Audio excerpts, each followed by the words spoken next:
শোনো, আমরা বোর্ডে যে অঙ্কটা লিখছি সেই অঙ্কটা হলো পৃষ্ঠা নাম্বার 105 এর 5 নম্বর অঙ্কটাতে আমরা সমাধান দিব আজকের এই অঙ্কটাতে বলা হয়েছে যে নিচের ভগ্নাংশগুলোর জন্য 3টি করে সমতুল ভগ্নাংশ লিখি।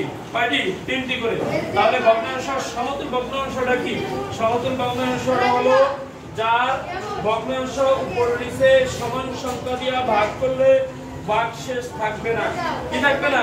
ভাগশেষ থাকবে না। এমন একটি সংখ্যা নিতে হবে ওই সংখ্যা দ্বারা উপরে নিচে ভাগ করলে তার কোনো ভাগশেষ থাকবে না। তাহলে ওইটা হচ্ছে সমতুল ভগ্নাংশ।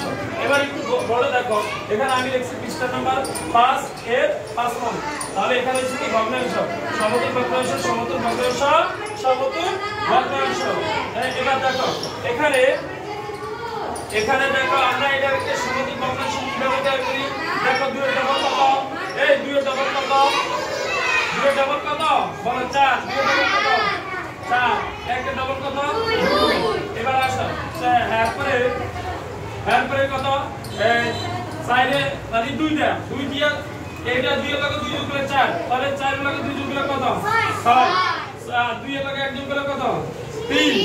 এবার 6 এর লগে 2 যোগ করলে কত? 6 এর লগে 2 যোগ করলে কত? 8। 3 এর লগে 1 যোগ করলে কত? 4। তাহলে এবার দেখো, এবার এই যে আমি উভয় পক্ষকে যদি 2 দ্বারা ভাগ করি তাহলে 2 একে 2, 2 দুগুণে 4। তাহলে ভাগশেষ থাকে নি? থাকে না। তাহলে উপরে নিচে উভয় সংখ্যাকে ভাগ করে এটাই সমতুল অংশ, সমতুল ভগ্নাংশ। বুঝছো? এটার নাম হচ্ছে কি? সমতুল ভগ্নাংশ। এবার দেখো এই যে 4 এর লগে 4 যোগ করে কত? 8। 4 আর 3 এর লগে 3 যোগ করে কত? 3 এর লগে 3 যোগ করে কত? 6। এবারে আসো 8 এর লগে 4 যোগ করে কত হয় বলো তো? 12। 8 এর লগে 4 যোগ করে কত? 12।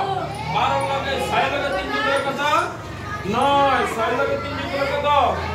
9। 12 ভাগের 9। তারপরে 12 এর লগে 4 যোগ করে কত হবে? 12 এর লগে 4 যোগ করে কত? বলো 12 লগে 4 যোগ করলে 16। 12 লগে 4 যোগ করলে কত? 16। 9 লগে 3 যোগ করলে কত? 12। 9 লগে 3 যোগ করলে কত? 12। এবার দেখো এই যে উপরে নিচে যে সংখ্যা আছে ভগ্নাংশ সমতুল বলছে।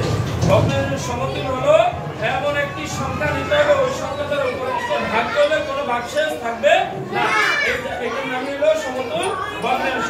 এবার দেখো এই 3 লগে 3 যোগ করলে কত হয় বলো? 3 লগে 3 যোগ করলে কত? 6। 6 লগে 2 লগে 2 যোগ করলে কত? 4। এবার আসো 6 আবার এই 6 লগে 3 যোগ করলে কত হয়? 9। আবার এই 4 লগে 2 যোগ করলে কত হয়? 6। এবার দেখো তারপরে 9 লগে 3 যোগ করলে কত হয়? 9 লগে 3 যোগ করলে 12। আবার এই 6 লগে 2 যোগ করলে কত হয়? 8। তারপরে দেখো এখানে 6 লগে 6 যোগ করলে কত? 12। 6 লগে 6 যোগ করলে কত হয়? 12। তারপরে 5 লগে 5 যোগ করলে কত? 10। 5 লগে 5 যোগ করলে কত? 10। তারপরে এবার দেখো আবার 12 লগে 6 যোগ করলে কত? 18। 12 লগে 6 যোগ করলে কত? 18। 12 লগে 6 যোগ করলে কত? 18। 10 লগে 5 যোগ করলে কত? 15। আবার 18 লগে 6 যোগ করলে কত হয় বলো তো? 24। 18 লগে 6 যোগ করলে কত? 24। আর 15 লগে 5 যোগ করলে কত হয়? 20। তাহলে দেখো এই 20 কে উপরে নিচের যে সংখ্যা দুইটা আছে 20 এবং 24 কে একটি সংখ্যা দ্বারা ভাগ যাইবে, কিন্তু কোনো ভাগশেষ থাকবে না।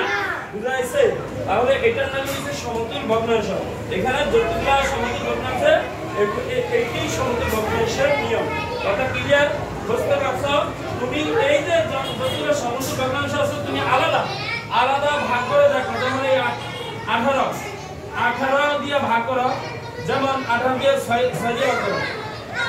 3 কত? 18। 3 কত? 18। তার ভাগশেষ আছে? এবার দেখো আবার 15 দিয়া 3 দিয়ে ভাগ করো। তাহলে 3 বার সম্পূর্ণ ভাগশেষ আছে? আসেনি? নাই। তবে এটার নাম হচ্ছে সমতুল ভগ্নাংশ। যেই ভগ্নাংশ যার কোনো কি থাকবে না, ভাগশেষ থাকবে না, তাকেই বলা হয় সমতুল ভগ্নাংশ। ঠিক আছে? ক্লিয়ার? আচ্ছা, ওকে।